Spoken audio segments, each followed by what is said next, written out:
Students, in grammar we will revise the concept subject verb agreement. Okay, so आज हम concepts revise करेंगे. First पहले हम करेंगे subject verb agreement. Okay, so let's start.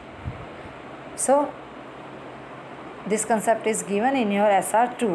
Okay, आपके SR2 में दिया गया है. आप इसको कभी भी अपने SR ओपन करके रिवाइज कर सकते हैं.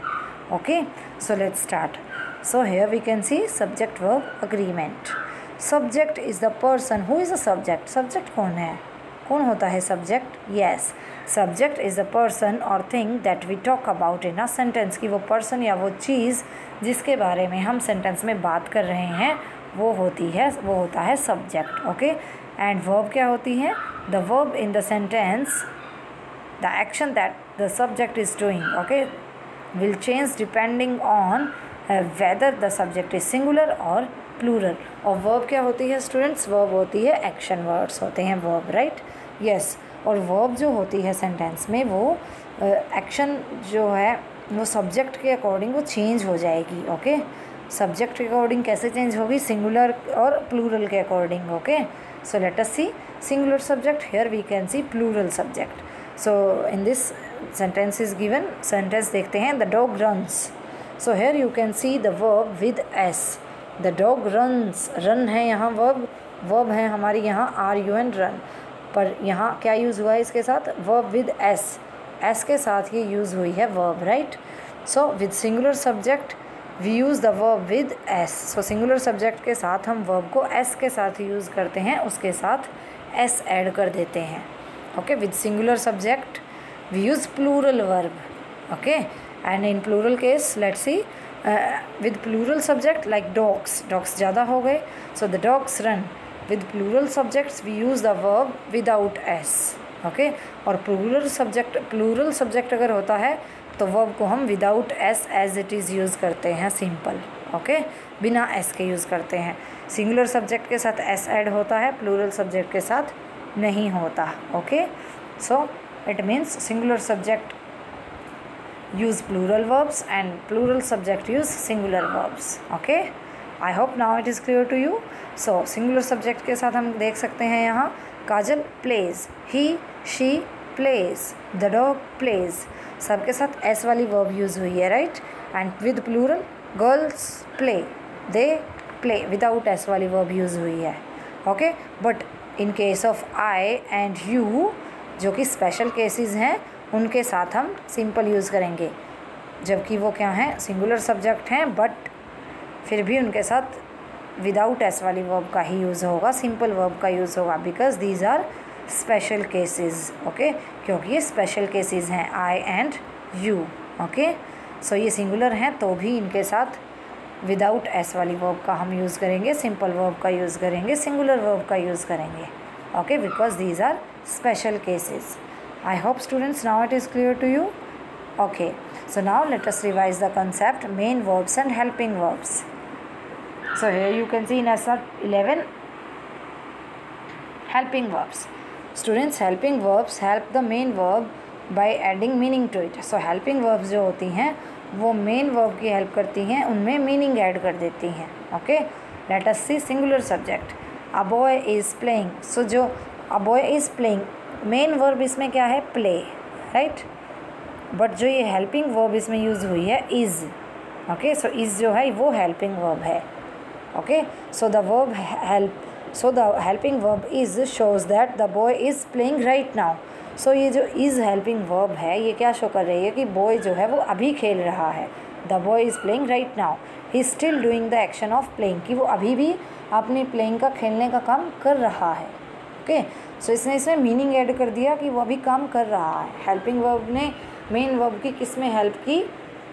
इसका पूरा सेंटेंस बनाने में, मीन्स उसमें एक मीनिंग ऐड कर दिया. Okay, now let us see with plural subject. Boys have played. Main verb है इसमें प्लेड. हेल्पिंग वर्ब क्या यूज़ हुई है? हैव यूज़ हुई है यहाँ. So the helping verb have shows that the boys have finished playing. So इस have verb ने क्या यूज़ किया है, क्या शो किया है कि बॉयज़ जो हैं वो प्लेइंग अपनी फिनिश कर चुके हैं. They are no longer playing, वो अब नहीं खेल रहे. Okay, so now let us see this table. Singular subject helping verb कौन कौन सी यूज़ करते हैं हम. हेल्प सिंगुलर सब्जेक्ट के साथ अलग हेल्पिंग वर्ब्स यूज़ होती हैं, प्लूरल के साथ अलग यूज़ होती हैं. Okay, so let us see. With singular subject we use the helping verb is और has. Okay, so singular subjects के साथ हम इज़ या फिर हैज़ यूज़ करते हैं. With plural subjects we use are और हैव. ओके, प्लूरल सब्जेक्ट के साथ आर और हैव. एंड सब्जेक्ट आई और यू के केस में क्या होता है, आई के साथ हम एम और हैव का यूज़ करते हैं और यू के साथ हम आर और हैव का यूज़ करते हैं.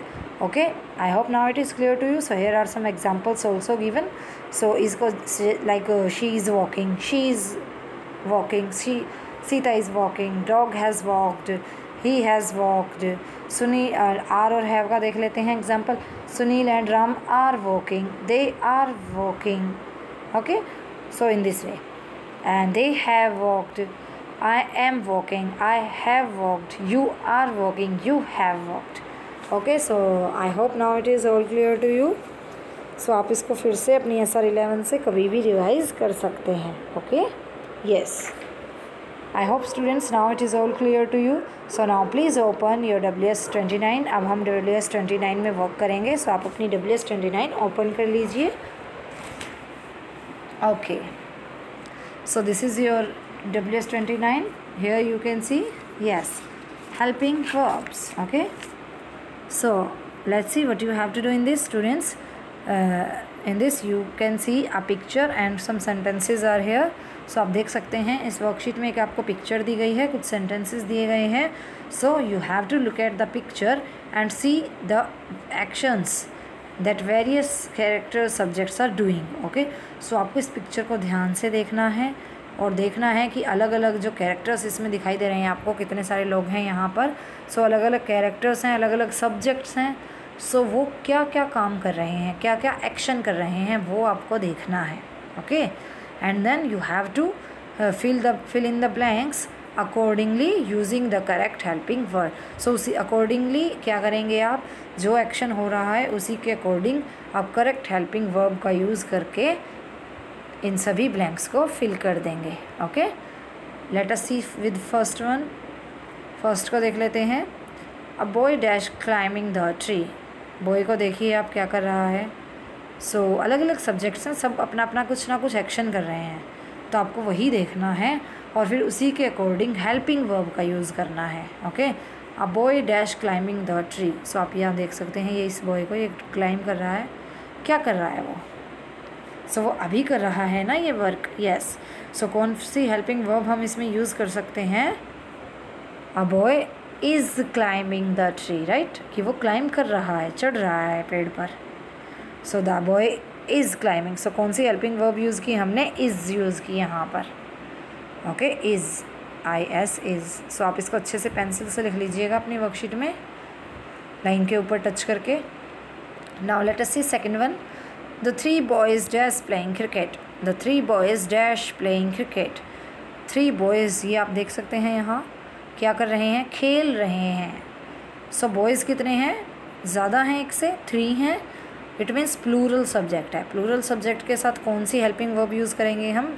इज़ का हम यूज़ नहीं कर सकते क्योंकि इज़ जो है वो सिंगुलर के साथ यूज़ होती है.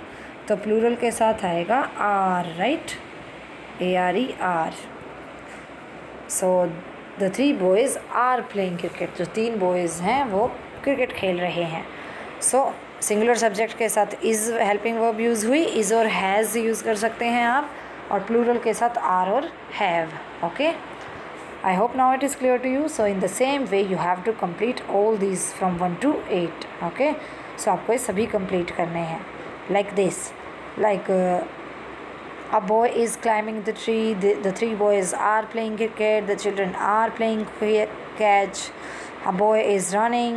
Here you can say a boy is running, and a short boy is sitting under the tree. एक short boy है जो वो पेड़ के नीचे बैठा है. The girl with long hair is swinging. एक गर्ल जो है उसके लॉन्ग हेयर है, वो स्विंग कर रही है, झूल रही है. Seema is reading a book. Seema book read कर रही है.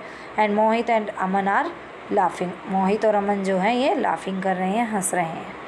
Okay, so like this you have to complete WS29. Okay students, I hope now it is all clear to you. So अब आपको अच्छे से समझ आ गया है. ओके, सो ये सेशन हमारा कंप्लीट हुआ ग्रामर। एंड स्टूडेंट्स, राइटिंग में आज हम कोई वर्क नहीं करेंगे। राइटिंग में हम ऑलरेडी सभी स्टेप्स कंप्लीट कर चुके हैं अपनी स्टोरी राइटिंग के, लाइक ड्राफ्टिंग, उसके बाद एडिटिंग एंड आइडिएशन, सो ये सभी स्टेप्स हम कर चुके हैं। आप अपनी स्टोरी को फिर से फ्रेश न्यू पेज पर लिख चुके हैं, मीन्स उसको पब्लिश कर चुके हैं अपनी स्टोरी को। सो हम और सभी स्टेप्स को कंप्लीट कर चुके हैं। So today we will not do writing session. Okay? Yes. Okay students, I hope now it is all clear to you. So now bye.